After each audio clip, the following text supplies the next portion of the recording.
तो chapter start किए थे हम लोग democracy in the contemporary world, और चिले का जो हम लोग कहानी देखे थे कि कैसे कैसे वहाँ पे डेमोक्रेसी हटा फिर आया, फिर मतलब आया था फिर हटा फिर आया। और आज हम लोग पढ़ने वाले हैं पोलैंड का कहानी। तो चलिए स्टार्ट करते हैं। ये आ गया। तो सबसे पहले हम लोग जानेंगे कि पोलैंड किस तरह का देश था। तो पोलैंड जो था उसमें सिर्फ एक पार्टी का रूल था।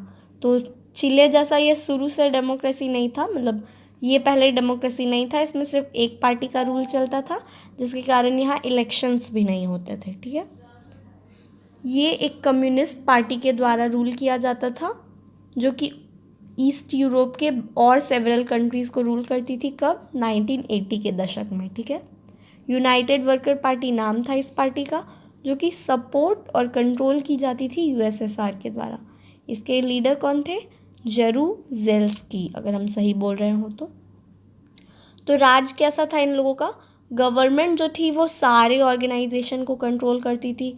किसी भी इंडिपेंडेंट यूनियन को इजाज़त नहीं थी बनने की, मतलब कोई भी अगर अपने से बिजनेस खोल रहा है तो वो इलीगल है। अपने से कोई भी ऑर्गेनाइजेशन नहीं बन सकता है, चाहे वो ट्रेडिंग के लिए हो चाहे पॉलिटिक्स के लिए हो, अपने से कोई ऑर्गेनाइजेशन नहीं बन सकता था। ठीक है, तो जनता को जाहिर सी बात है ये चीज़ पसंद नहीं आई होगी, तो जनता में धीरे धीरे गुस्सा हो रहा था, जो कि एक दिन निकला, और वो दिन था 14 अगस्त 1980 का ग्डांस्क, अगर हम फिर से सही बोल रहे हो तो, जिसमें लेनिन शिपयार्ड के वर्कर्स जो थे उन्होंने एक स्ट्राइक कर दी। स्ट्राइक यानी हमला।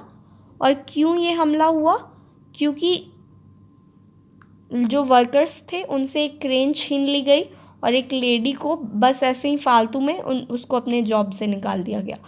तो जो जनता का जो गुस्सा इतना दिन से बन रहा था वो फूट गया। ठीक है, 14 अगस्त 1980 को, ये डेट याद रखिएगा।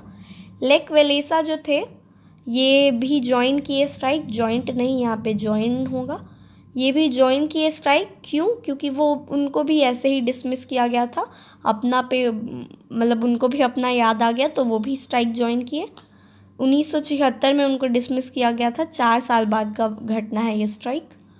और उनको भी किसी भी रीज़न के कारण नहीं, बस ऐसे ही फालतू में उनको भी निकाल दिया गया था। और धीरे धीरे वो लोकप्रिय होते गए उस स्ट्राइक में, और उस स्ट्राइक के लीडर बन गए। तो धीरे धीरे, क्योंकि बहुत सारा जनता इस सरकार से पीड़ित था, तो बहुत लोग जुड़ते गए। अब जहाँ ज़्यादा लोग जुड़ेगा तो सरकार को झुकना ही पड़ेगा। तो यहाँ पे क्या हुआ? यहाँ पे भी सरकार झुक गई, और सरकार क्या की, 21 पॉइंट एग्रीमेंट को साइन कराई, जिसमें मतलब इंडिपेंडेंट यूनियन, ठीक है, इजाज़त मिल गई इंडिपेंडेंट यूनियन को बनने की।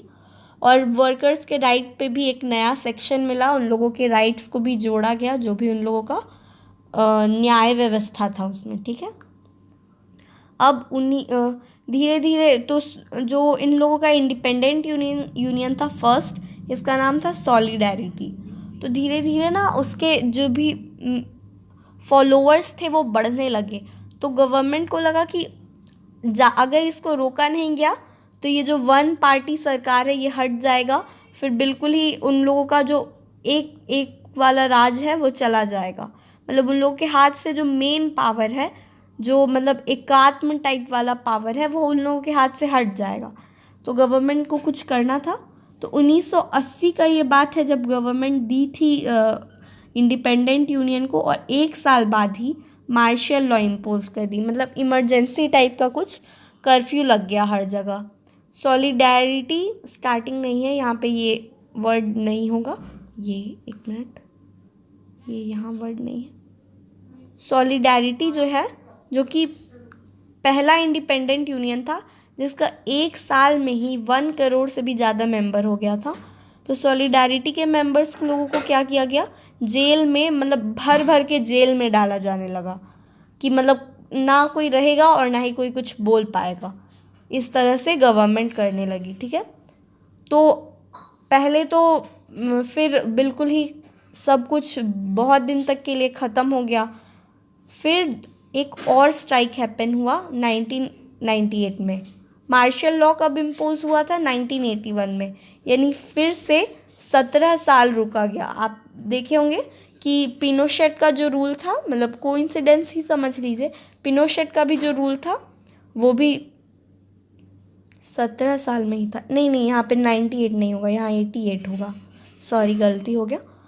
तो 1998 में एक और स्ट्राइक हुआ गवर्नमेंट के अगेंस्ट, और तो इस बार जो लोग थे गवर्नमेंट फिर से बोली कि अच्छा नहीं, इस बार हम लोग पक्का एग्रीमेंट साइन कर देंगे, पर कोई भी इस बार गवर्नमेंट पे विश्वास नहीं किया और पूरे सरकार को हटा दिया गया।